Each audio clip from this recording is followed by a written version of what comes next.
So we've got Elaine in studio. You guys are going to be able to you're both Bears folks here. So I'm warning you of that. We're coming off of a Lions loss. The Bears are undefeated.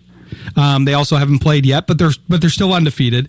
And so I'm excited to get your takes because this is obviously going to be the matchup for the season, at least, regardless of how the other things go and how records go, because it's already a big division rivalry, and now we've got the increased animosity of the coach going there. Several coaches. That's one of the things that I want to get your take on, Rob, because everybody always talks about Johnson, but like I try to inform the Lions side, there's a lot of coaches involved, so we don't want to give too much credit to Johnson. Don't want to take away his credit either, but we don't want to give too much credit to him. But we also have to keep in mind that he also has Antoine Randall L. and JT Barrett, who were both significantly involved in the process. So I'm curious what you think of the coaching staff, because he also did a good job on the defensive side as well.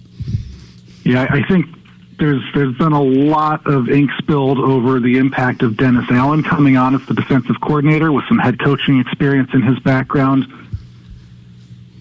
Antoine Randall L. is absolutely beloved among Bears fans, and it doesn't hurt that he had such an exciting collegiate career as the quarterback at Indiana and then goes off to the NFL and has that famous Super Bowl play in Detroit with the Steelers. He's had such an interesting life in football. He absolutely has that dog in him, and I don't know how else to talk about Antoine Randall L. without going to that phrase. And he's imparting that into the receiver room. There's been a lot of talk specifically about Luther Burden, but I think at least somewhat subconsciously about DJ Moore too, and that you have to block if you want the ball. You got to block to get the rock. And Luther Burden in the preseason absolutely showed out blocking. He was the key block on 2 different touchdown runs at the goal line. There were some times last year, understandably so, in the midst of a 10-game losing streak, where DJ Moore kind of started to look like he was thinking about checking out a little bit. And I think Antoine Randall L. is not going to let that happen. There's a lot of excitement that if he can keep DJ Moore really engaged, that the receiving room can be a true asset to Caleb Williams as he develops this year. Well, you mentioned a key point there. You know I'm a big Randall L. fan because I was there in college when he was at Indiana. His senior year was my freshman year, and he's still one of the most incredible football players I've ever watched live. His ability at quarterback on a subpar team to basically be an alternate for the Heisman that year, I thought that was incredible with what he was dealing with. But it also adds to the layers of him as a coach, because he not only has, like you said, a well-established receiver prowess, the fact that he had a variety of talents, he played with some good receivers, good coaches, mainly for the Steelers there, but he also played quarterback and understands that position better than 99% of receiver coaches and has the right mindset. So that's why I highlighted him, because you've got that in him and Barrett, who has a lot of variety of skills and talents, and I know was fairly involved in the trick plays, the coveted trick plays with the Lions. So those are 2 good guys to highlight on Johnson's staff. Again, not to take credit away from him. It'll still be a lot about how he establishes that culture and leads that team and leads that offense, but I think he's bringing over some important pieces too. Yeah, I could not agree more. The Bears desperately needed to clean house after last year, and as it turns out, during last year. And if you talk to some of us, if you remember some of the conversations you and I had, Ryan, around this time last year, some of us would have preferred to see the Eberflus regime shown the door the year before.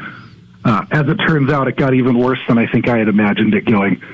This just feels night and day, and it's exactly what the organization needed. It's certainly what Caleb Williams needs for his development, to just have a hard reset where it feels like the 2025 Bears are very, very tangentially connected to the 2024 Bears, and that's the right step to take. It's hard to remember the team was 4-2 before that Hail Mary in Washington, and on the brink of 5-2 with a couple of easier games coming up. I don't think most folks saw it spiraling quite as poorly as it did, but once it did, the hard reset was desperately needed, and I don't think you could have found a better landing spot than Ben Johnson and his crew. To pick up on one other thing that you had mentioned, JT Barrett, a lot of experience with a lot of different parts of football.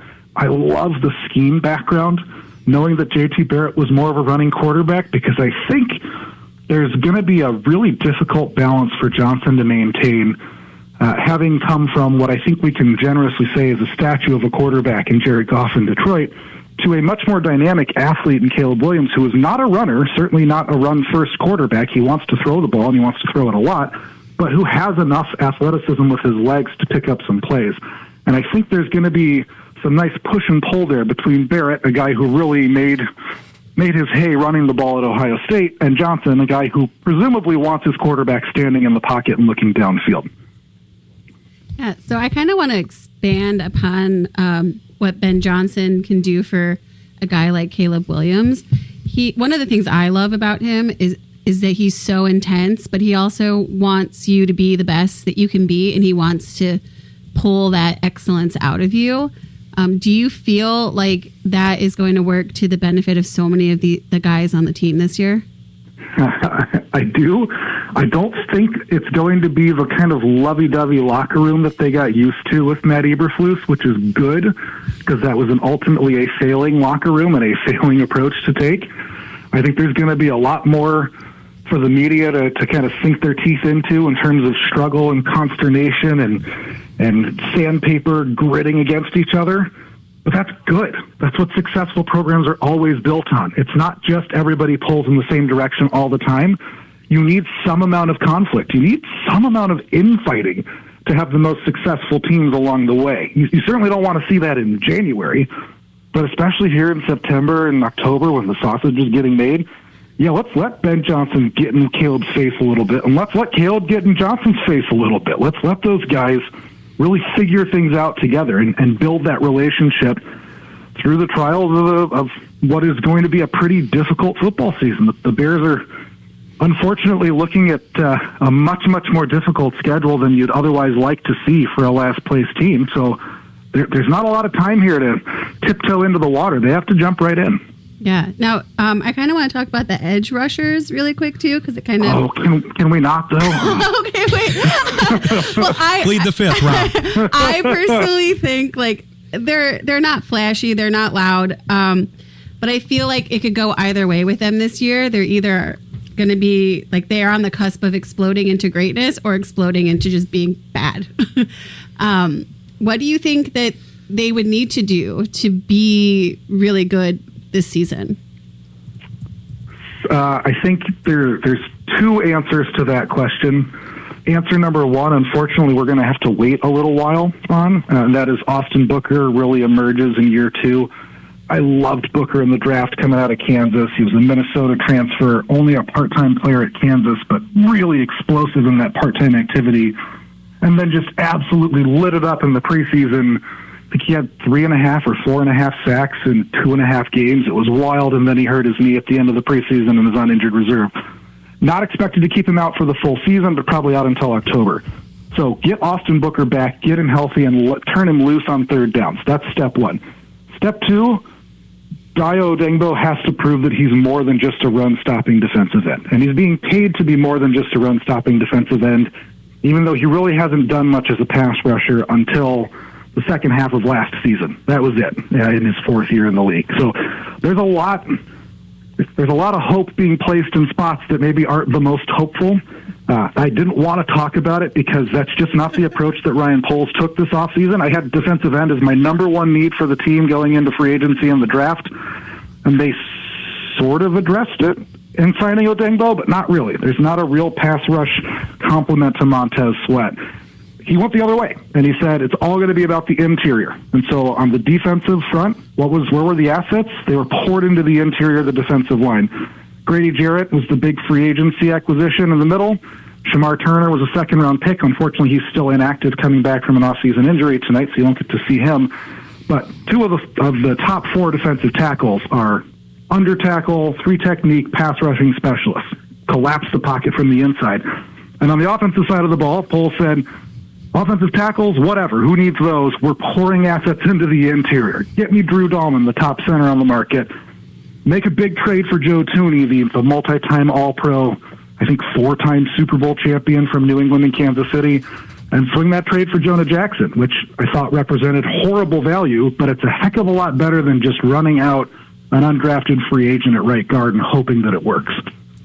I want to pick up there after the break because this is a very Campbellian, Holmesian approach here. Yeah. Because I felt like there were 3 teams that really went with let's load the trenches, and that's where the battles are going to be won in the NFC North. And then there was one team that went a slightly different route, but that team looked pretty good yesterday. So I'm curious to talk about the division as a whole and kind of that approach and how you see that, and then on the offensive side of the ball as well. But we got to take a quick break. Elaine and I will be back with Rob Huff of Huff on Sports. Stick with us. You're listening to Sports Intel on Jethro FM.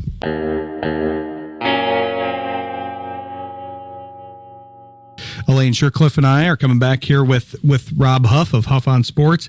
I thought that was an interesting point that you were making, Rob, about the defensive line, because I think it's going to be interesting to watch. Obviously, we only have a 1-game sample. To the NFC North teams played yesterday.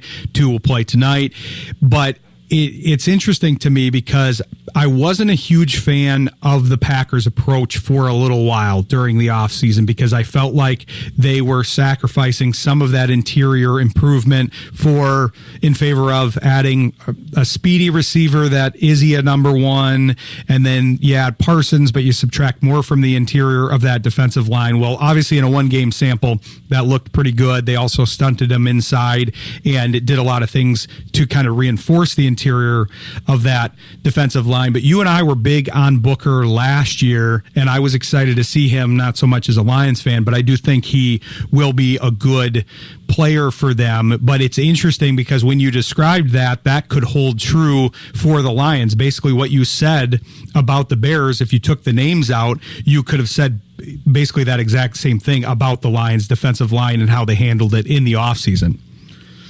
Yeah, I think it was the single biggest surprise that I had watching the Lions offseason was looking at that defensive end 2 spot and seeing, wait, is it really still Marcus Davenport? How did that happen? This feels like a horrible mistake. I like Marcus Davenport as a player. I loved him a couple years ago, even with all the injury issues, just because he was so explosive. It was worth a nice gamble. You're gambling with a Super Bowl roster. And I know it didn't look like it yesterday, but I think there's a real chance that Green Bay team with Parsons is the class of the NFC now. The Lions still look really good. Like they should still be able to have a really special season, especially if they can survive until Thanksgiving when the schedule lets up.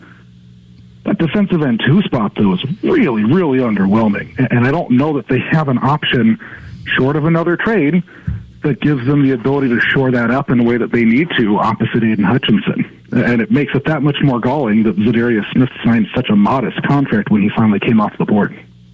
And that was clear that they weren't interested because I think that was Smith's first option. I think he made that abundantly clear.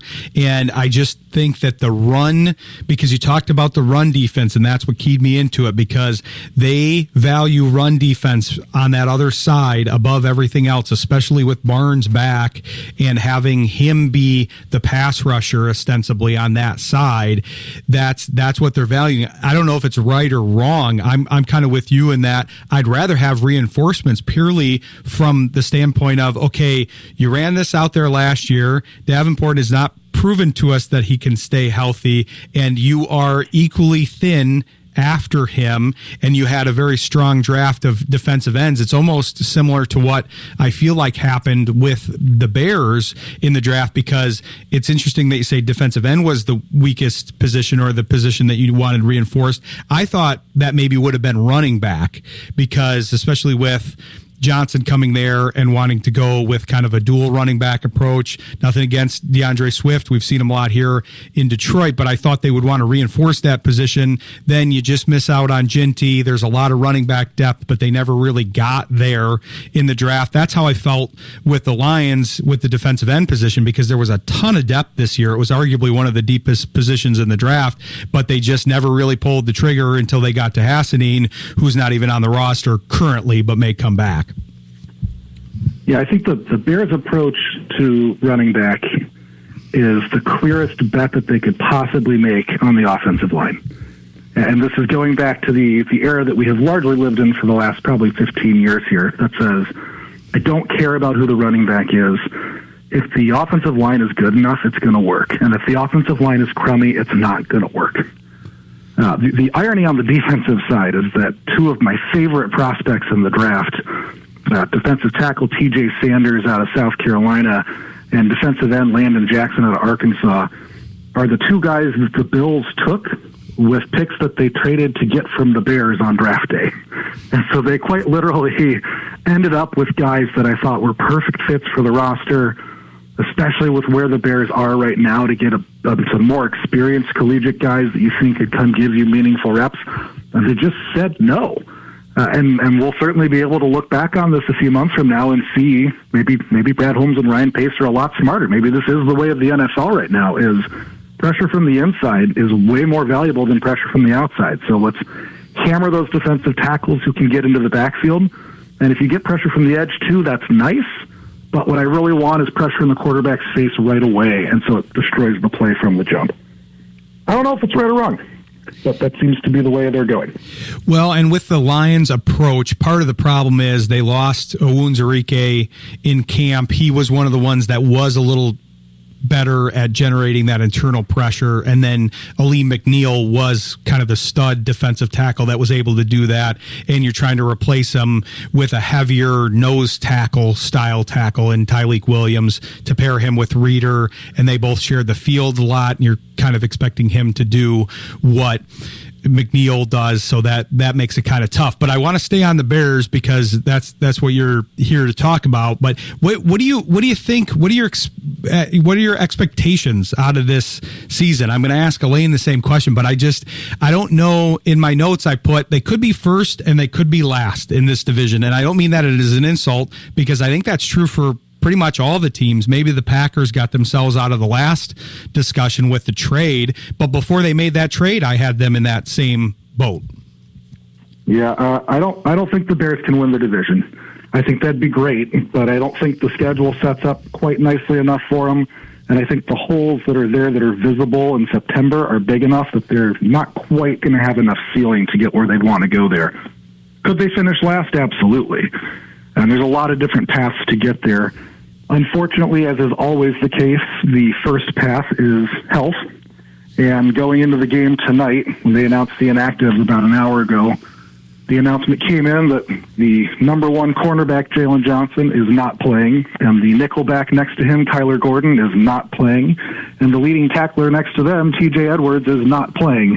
And that's bad. That's really, really bad. It's a great way to get off to a crummy start, where you play two divisional games back-to-back, and combined with the training camp injury of Terrell Smith, the number 4 cornerback, they're going to be down 3 of their top 4 corners. Thankfully, Jordan Addison got himself suspended, so it's not quite as devastating tonight. But next week, Jamison Williams and Amon-Ra St. Brown have the chance to just absolutely run wild. And I don't want that to be the case, but if I'm a Lions fan, I'm looking at Jared Goff putting the ball in the air 40 times. It's just the best way to attack this defense right now. They have loaded up on bodies up front. Tremaine Edmonds is okay in the middle of the defense, but T.J. Edwards being out for any extended period of time and then losing all those bodies on the perimeter, just hammer the outside of the field. It'll be there. So add this all up. What do I think? I think this is a 500-ish team. There's a lot of different paths that you can take to get there. I think you could squint and get to 10-7. I think when I went through and picked the schedule, that's where I landed. Might have been 9-8. I would probably knock that down by a full win at this point, just due to the health issues showing up in what should have been the strongest area of the team in the secondary. They couldn't really afford that, not to this degree at this point in the season. So give me a 500-ish roster, maybe bump it up a little bit for the Johnson effect. It'll be an exponentially more exciting season if that's the way it goes. Well, and I think everybody's banking on a transition year, but this division is, like you said, the schedule is tough for everybody. It's a very tough schedule, and I think those win totals are going to get compressed into the middle, and so I think that's why there's not going to be maybe a ton of variation there. But you also were stressing out Elaine in studio here after you said all the injuries. She was rubbing her ears and saying woosah like Martin Lawrence in Bad Boys. So can you tell her something good here? Well, I think the best news that I have for you, Elaine, is exceptionally good news, which is because of the way this roster was put together and because of the relative health on offense, there are going to be 4 very good pass catchers on the field on every snap. Between DJ Moore, Roma Dunze, Luther Burden, and maybe even a little bit of Olamide Zaccheaus, you've got 4 wide receivers to feel really good about. Preseason superstar John A. Walker, can he force his way into a role? Who knows, but it doesn't matter. He's gravy instead of being counted on to start like he would have been 2 years ago when Justin Fields was still here. When you go to the tight end spot and you have Colston Loveland and Cole Kmet fighting for snaps, you're in good shape. There have been stretches of times where the Bears arguably had maybe 1 NFL tight end on the roster, and now they have 2 tight end ones. They've got 2 real quality starting options out there. So there's just going to be pass-catching options everywhere with enough of an offensive line to hold it up. So, Elaine, this will be confusing because we don't do this often in Chicago, but try to go back to 2013 in your mind. Bank on the offense. The offense is the hope for this team. With a really strong offensive line that feels pretty confident going 8 deep, with pass catchers galore, with a quarterback who might be good at football, that's the hope for this roster, is that they can win some of those 31-28 games that they haven't traditionally won in their 100 or so years in existence.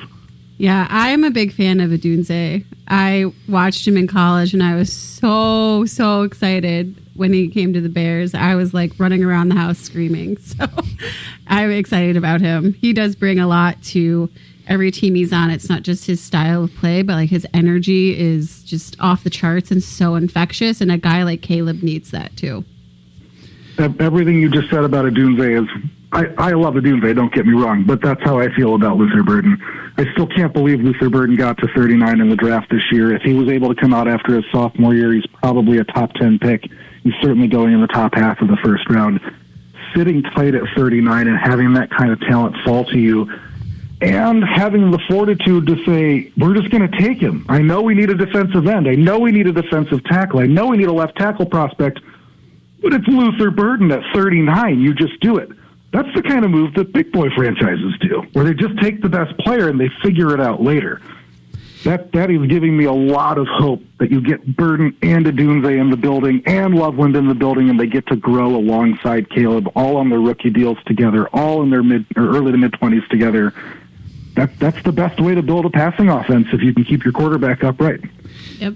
It did seem like they stuck with that strategy. We're going to have you on next week, Rob, to review the game. Elaine will be back in studio, and there's a lot that we'll have to talk about then. Obviously, the review of the game, both Bears games, because they'll both happen in between. But the other thing is we'll talk a little Penn State, and I don't want you to answer this today, but we got to talk about Loveland over Warren for the pick, you being a Penn State fan too. So, but tell people about the blog and where they can follow you in between, and we'll be keeping an eye on your coverage. I love that you break my heart first and then ask me to plug the blog. It was fun watching Tyler Warren yesterday. I've got a buddy who's a Dolphins fan, and I was telling him it's probably not going to be a lot of fun for you, and they just kept hitting him with the ball, and that guy does everything, and he gets a 3rd and 1 handoff up the gut for a first down because that's just who he is. So if you want to go read my thoughts about how the Bears should have taken Tyler Warren instead of Colston Loveland, I was on sports.blogspot.com. Lots of Bears coverage, lots of Penn State thoughts, trying to get all of my brain out on the computer here during football season because there's a lot of thoughts percolating in there. Really appreciate talking to you guys. Thanks for having me on again, Ryan. Nice to get to meet you here over the air lane, and hopefully we'll have at least one Bears win to talk about next week, although you may not agree depending on how tonight goes. Yeah, hopefully at least a split, but we'll see. We'll see what happens there. But I do want to talk Warren because I was a big one on that. I know we talked about that even before the draft, that the Lions with Ben Johnson would love Warren, and then he ends up on the Bears, and I thought, well, this is a perfect pick. But we'll talk about that and the Big Ten next week because I want to talk about some Big Ten stuff because I think they're going to be strong this year. But thanks for coming on, and we'll talk to you next week here. Thanks, guys. Go Bears.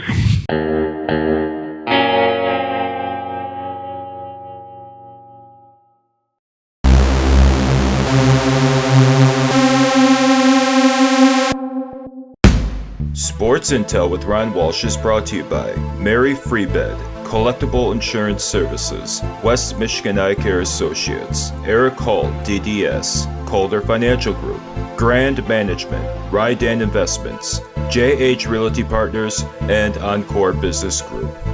Sports Intel with Ryan Walsh airs live Monday nights, 7 p.m. Eastern on Jethro.fm. Stay informed and stay vigilant.